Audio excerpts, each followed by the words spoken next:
All right. How you guys doing? If anybody's watching the show, hang on just a moment. We're still trying to multicast on Facebook right now. That's the point we're trying to make right here. Just trying to finish this part off.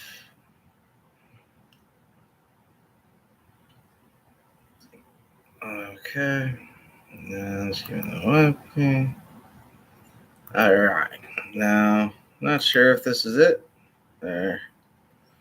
Yep. There we go. All right, so we're now going live on YouTube and we're live on.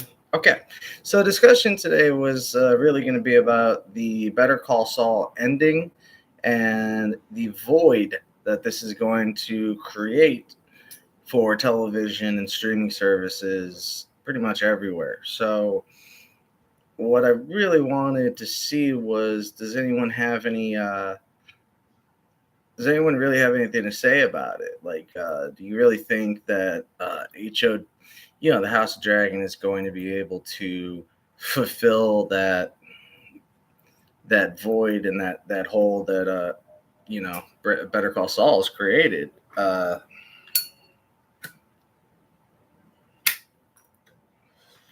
Honestly, it's a crazy scenario that we're in, but I think this is a good opportunity for other shows to really stand out there and do something to surprise us. I think this gives a lot of opportunity for great writing. And now that the Breaking Bad and Better Call Saul storylines are now over, the question still remains on who's going to pick up who's going to pick up the torch, and get on the same mantle as Better Call Saul and Breaking Bad did. Because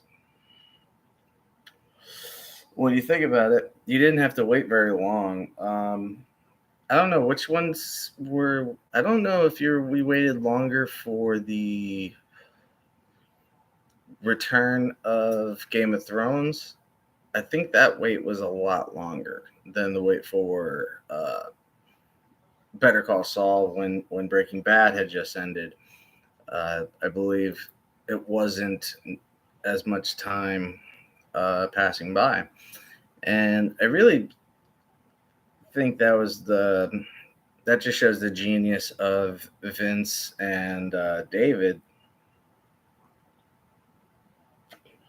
Whereas the ending of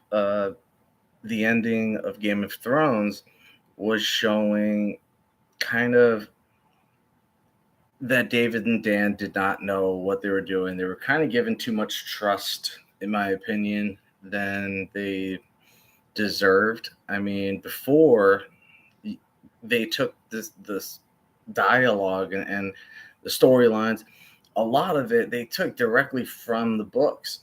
So if you really enjoyed the sparring, and I love the constant exhibition matches that each character would have, from Littlefinger to Varys to Tyrion to Tywin to Jamie to Cersei. I loved those different ways of sparring with their wit rather than anything else. So uh, the question remains: do you think that fans of Game of Thrones are going to stick around for as long as Game of Thrones did? Do you really think they're going to go the same amount of seasons? Now, remember, Better Call Saul, I think, went one season longer than Breaking Bad did. I believe Breaking Bad only had about 5 seasons, didn't they? Where Better Call Saul had 6 seasons. And because of the whole COVID thing, we had a lot of hiatus, or not hiatuses, but just long waits for the next episode. And so if you were following it week by week, I'm sure that was frustrating. And I'm kind of glad I was a little late to the party on that one. So, do you think that House of Dragons really going to hold on to this this same kind of attendance and viewership? Because it's not very easy for anybody to come up with that great of ideas. But Dan and the David and Dan thing, you could tell right off the bat around season 6 that they were completely running out of dialogue. And uh, you can watch anything on YouTube, and they immediately go right after season 6 because they say that that's where everything the end of season 5, season 6 really started bringing the end of the show because around the I believe around the second season is when they just decided to pull away from the show or the books. And killing Ned Stark was it was a big deal to a lot of people, including the great actor James Bean, who didn't see that coming. And if you know your shit about um, Game of Thrones, you would know like the guy that played Sir Barristan was very upset about his death because I mean he's supposed to have been this battle worn, guy that I mean, yeah, Robert Baratheon was killed because of quote unquote because of Lord Barristan's speed and lack thereof, and we know now later on that you find out that it was sabotaged. Their hunting trip was completely sabotaged. So it wasn't that Barristan wasn't fast enough. It was that Barristan was being uh, blindsided by a takeover or a coup, I guess you could say. Um, because when Robert Baratheon had told Ned Stark, I need to go out, I feel better when I kill something. Uh, that was a powerful thing to say.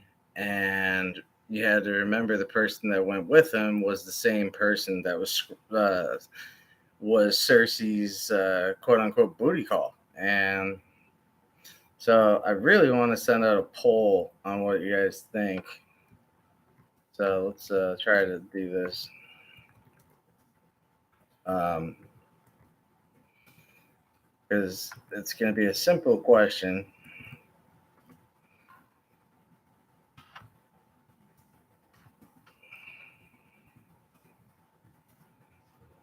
All right, so I'm writing it out.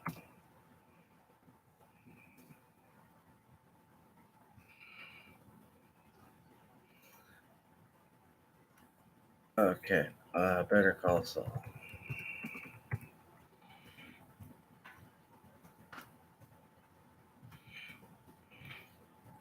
Because there's so many factors when you think about this. There's a couple of factors.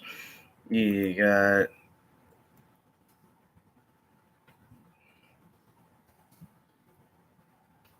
one. You have to ask yourself: is it enough that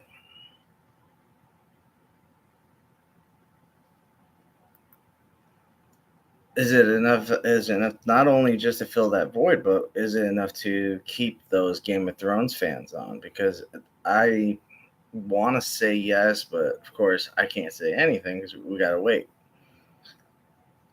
Um,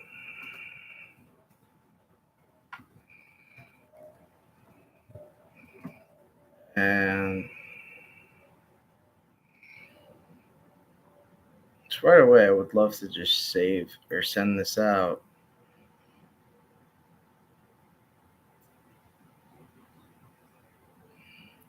And so I don't know what pop out means. So yeah, we're gonna try to see if you guys think that because it's an interesting question and it leaves behind a lot of what ifs. You personally, I'm not sure if we're gonna see that uh, take place. I don't know if they have enough gumption to jump on that. And I don't know if that show is going to have enough substance to hold on to that very same thing that Game of Thrones had held on for so long. Now, the Breaking Bad series, you can, I mean, I guess it really is a fair game there because you had Better Call, you had Breaking Bad, an established brand, an established show, and then you have it, uh, the prequel that explained so much and took you on this long 6 season slow burn journey.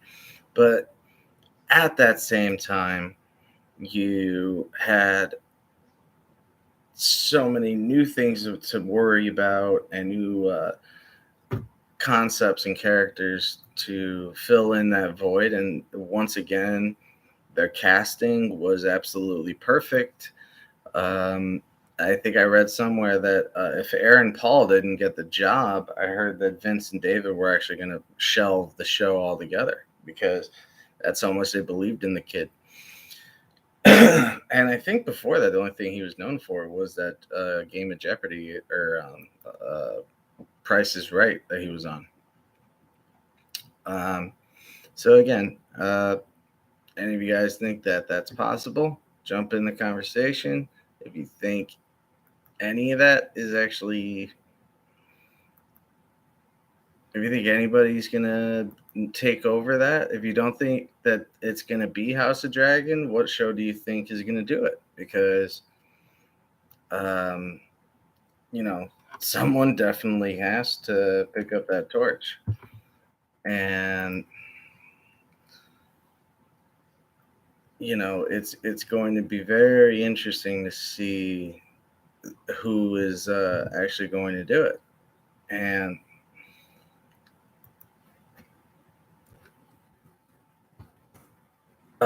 looking around the other TV shows, Beavis and Butthead is back, but of course that's not even in the same. It's not even the same arena. So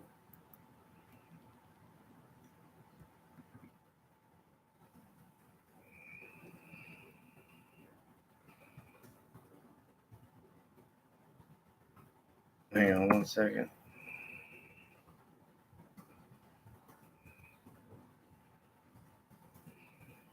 And better.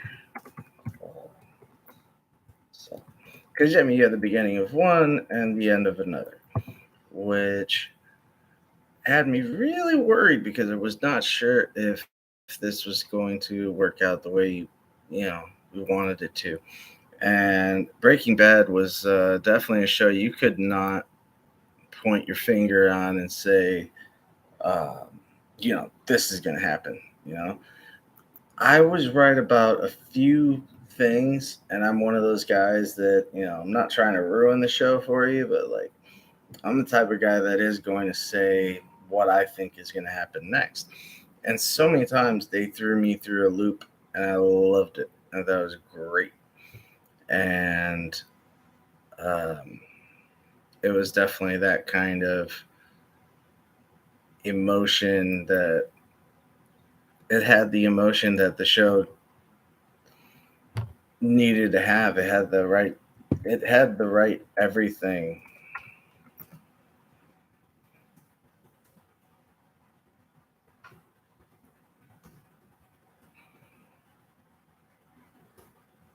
And so with the death of one, the life of the other, do I don't know, do you really think that Gustavo is going to get his own show? There's so much talk about the Gustavo spinoff. I personally don't think it's gonna happen. I think Gustavo's a little past his prime on that one. Had you done that in 2009, I think you would have had a better shot. But I think you should have done it.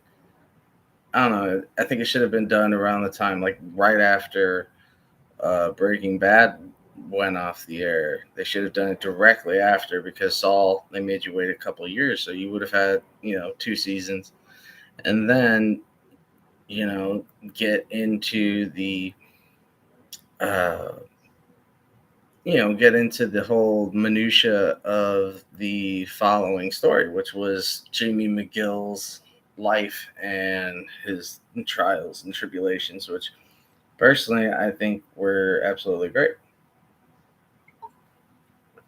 And when it came to drama, when it came to, it just had so much to offer. It had intrigue, it had mystery, it had so much stuff shrouded in mystery, and you weren't sure what exact um I don't know what exact advice you were going to get. What exact um you really couldn't say that this is what the show is going to be.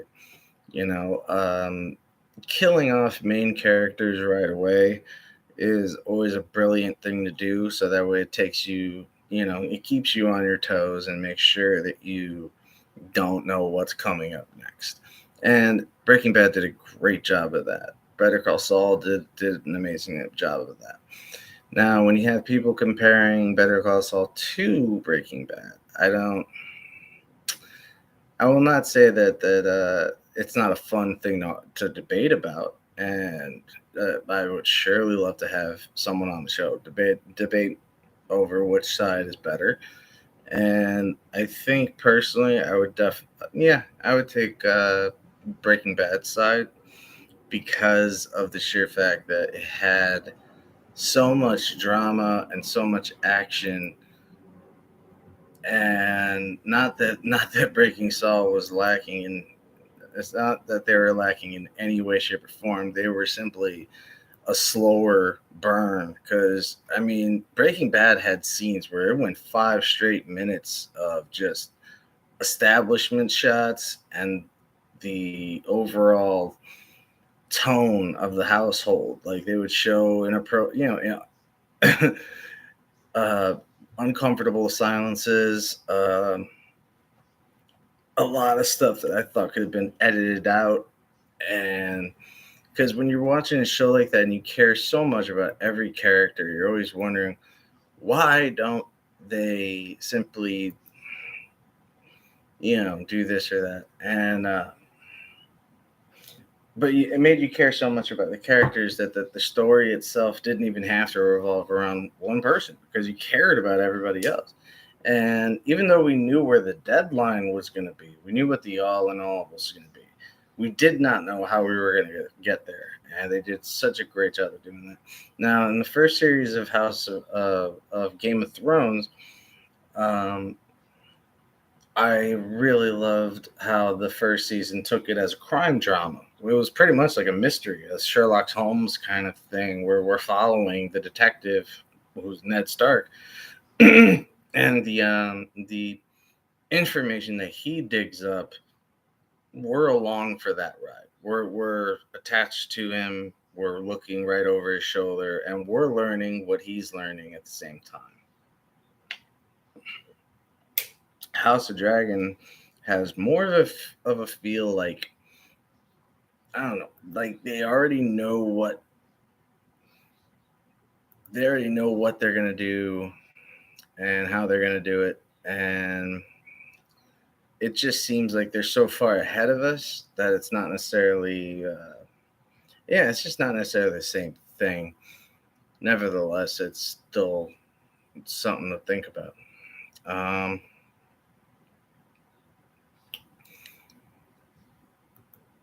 so yeah, I'm trying to get everybody's. What do you guys think? Um, do you think that there is a chance for that? Do you think there's a? All right. So what we're gonna do is we're actually gonna get off the Facebook one, so we can go ahead and send like um, some of the streaming link, so that way people on this side can watch it. Because I definitely want to know these answers to certain people, what they think. um, I have a couple of good friends that know their shit and definitely want to um, say their piece. And if they did, then that's awesome. If not, then not so awesome. Um, so let's go ahead and send that link out. And hopefully this will work.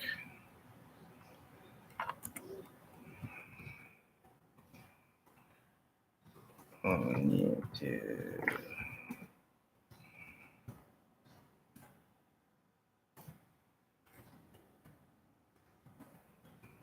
And so I like to leave the question: do you think HOD can handle the void?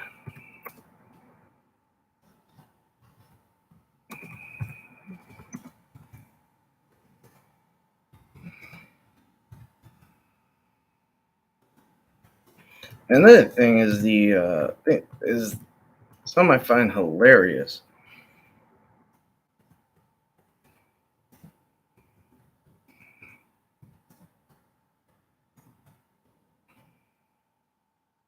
One of the things I just really find hilarious is the fact that with the end of one, the the death of one, the life of another. Like I had said before, I feel like we're kind of kept in the dark in this new one, and I have trouble at first kind of figuring out what are we focusing on. In the first, I think in the very first episode, um, there was already so much going on of Game of Thrones, like whether it was jumping into the the incest angle.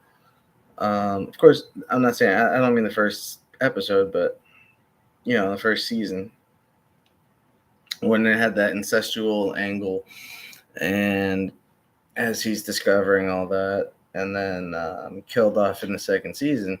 Again, it keeps you on your toes. Make sure you can't predict what's going to happen, and so I love when shows have the balls to do that. And what I definitely loved about the Better Call Saul prequel was that they managed to bring far more importance to the actual story itself. And again, each character had a build up. And as these build ups kept coming in, um, it was just that much more interesting. And the fact that they kept coming made it just so cool. The very first episode, you get to learn. I think I learned like 13 names in like the first episode of Game of Thrones. And when I watched House of Dragon, I came out with I think about four. I think I had about four names I could remember, like off the top of my head. And honestly, that's because of the books. And like Damon, I knew who that was. I knew how to spell it right away. Um,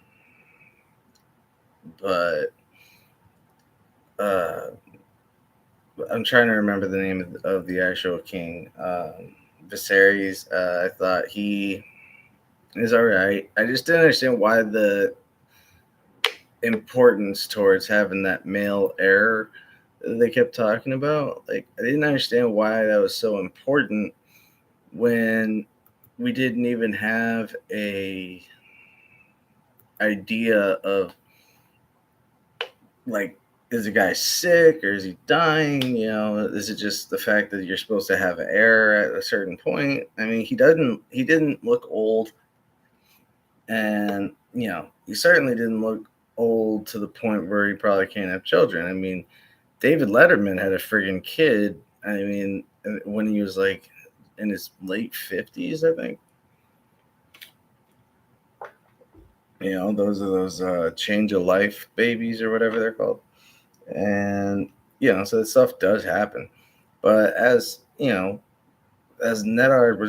Stark was following along with the stories and going back to find out what Robert was doing, why he was visiting that specific blacksmith, and then why he was looking specifically for that blacksmith's apprentice, because it's just extremely interesting.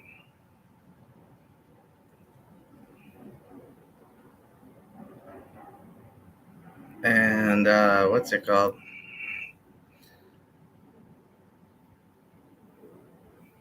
So my point was that from the very first episode where it gets you jumping out of your seat because you see, a kid getting thrown out of a damn window, and you're just like, how the hell did that happen? Or for a second you're almost for a second I almost like Jamie Lannister for that split second when he just before he says the things I do for love and then tosses poor Bran the Broken straight on down. I thought you killed him. So right there, I was like, now that's how you start a show. That is a great way to start a show. I'm a really big fan of Breaking Bad and Better Call Saul. So for a little while, I want to talk more about this stuff because this is fun to talk about.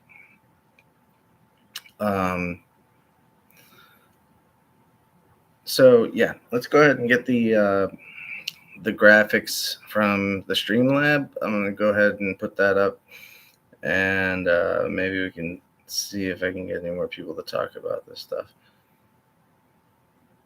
It certainly is fun to talk about, but not everybody shares the same. Not everyone shares my opinion. Some people don't like Better Call Saul. I haven't met them yet, but I'm sure they exist.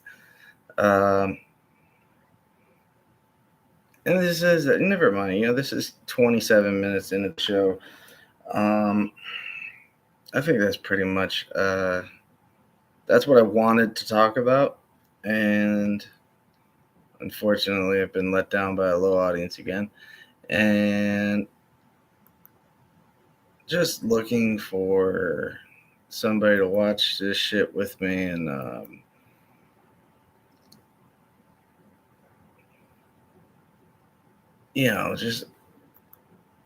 just finding somebody to just be interested in the same shit is so hard.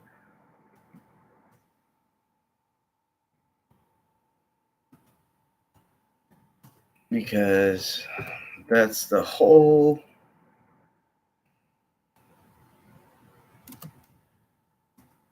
point of this thing, is just to have a discussion.